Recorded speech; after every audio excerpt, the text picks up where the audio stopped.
Frederico, eu tenho duas perguntas em uma. A primeira é sobre futurismo, é sobre tecnologias exponenciais, é sobre novas formas de pensar. Eu queria que tu dividisse com o público quais foram os pensadores, os livros, os documentários que mais te influenciaram, que mais moldaram a tua forma de enxergar o mundo hoje. E a segunda pergunta é sobre impacto positivo, né? Nós dois, a gente teve a oportunidade de emergir por 4 semanas dentro desse universo. E eu queria saber qual é a tua sugestão para as pessoas que não trabalham nessas áreas base, como educação e aprendizagem, como saúde global, como segurança, como água. Que sugestão tu daria para que essas pessoas enxergassem esse universo de uma forma diferente? Valeu? Obrigadão. Tiago, no problem. I understand Tiago. I just answered before. Tiago is a good friend.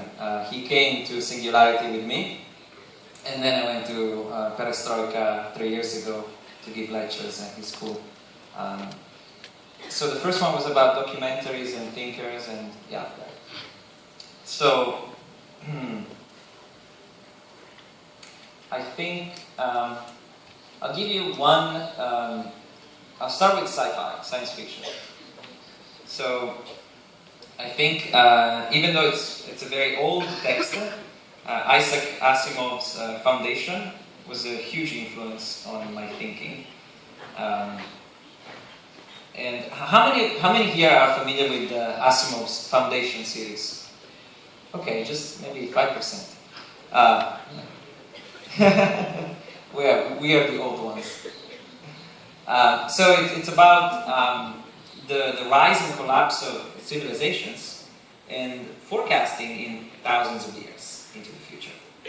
I will not say much more other than it's one of the best books ever written, and you have to read it to understand human societies in the long term. And it's really amazing. Then a non-fiction book called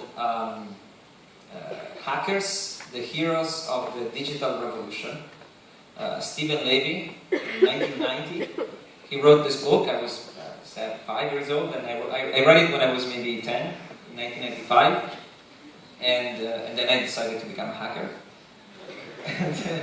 and I started, I was 10, 11, I asked for a computer, and it was like a Commodore 64. And then I got the Commodore 64, I started programming on the Commodore, and then when the 286 came out, I asked for the 286, and I was one of the first people in Italy with an internet connection. And anybody old enough here to remember the and then the light? If there was silence, you were connected. If there was noise, fuck. So it's a great book.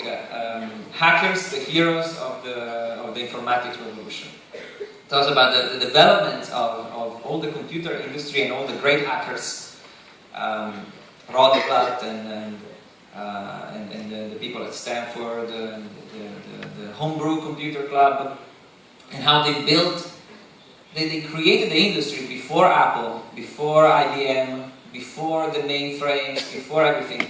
It was just a couple of kids in their garage, literally. But that's 20 years before Steve Wozniak and Steve Jobs. 20 years before. They were building laptops before there were computers. They were literally putting things together, soldering, and building machines. And with those, they could do things. They could solve problems.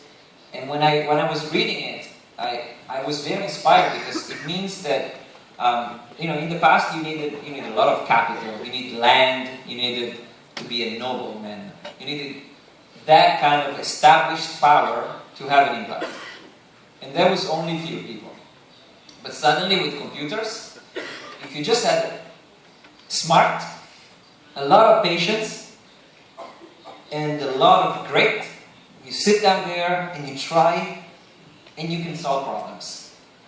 And that to me was very empowering, because it means that you don't have to be the son of this man, or you don't have to have that much in the bank account. I was from a poor family in a very unremarkable part of Italy, in a small town, no resources, no access, no money, no connections, and I decided I'm going to make a difference, and this is where I'm going to start.